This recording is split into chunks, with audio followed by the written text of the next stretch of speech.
Les sacs de vente à emporter ont remplacé les assiettes dans la salle de ce restaurant, d'habitude bondée. En temps normal, avant ce qui s'est passé, on faisait entre 1500 et 2000 couverts par jour. Donc une belle affluence avec un ticket moyen à 20 €. Aujourd'hui, on est au deuxième jour d'ouverture. On est entre 500 et 600 menus précommandés et sur place par jour, sur le deuxième jour. Voilà, donc 500 menus identiques. Aujourd'hui, on est sur une entrée, un plat, un dessert à 10 €, qui change tous les jours de la semaine. Merci. Passez une bonne journée. Excellente journée. Merci. Au revoir. Un manque à gagner important. Après plus de 2 mois de fermeture, les caisses sont vides.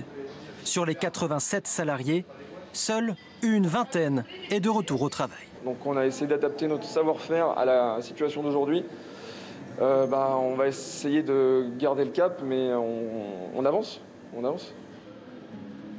L'activité des restaurants au ralenti entraîne des difficultés dans tout le secteur agroalimentaire.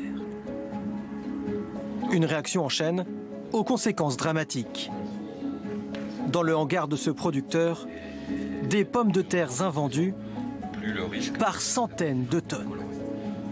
L'approvisionnement des usines a été ralenti, voire stoppé. Et depuis la mise en place du confinement, on attend pour livrer des pommes de terre pour la transformer en frites. Là, il reste 700 tonnes de pommes de terre pour l'instant, dont 500 tonnes qui sont en contrat, donc avec normalement un débouché prévu.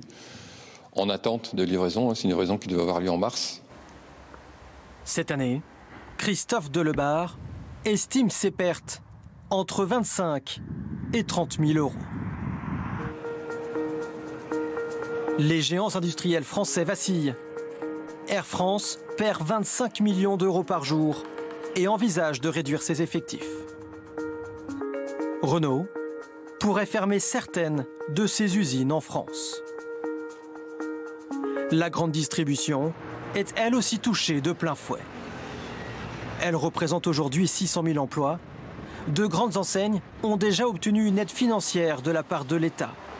C'est le cas du groupe Fnac Darty ou Castorama. Mais d'autres sociétés, déjà fragiles avant la crise, sont sur le point de rompre.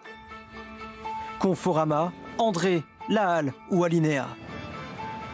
La crise économique n'épargne aucun secteur en France. TPE, PME ou grands groupes, tous se préparent à une crise sociale majeure dans les mois qui viennent.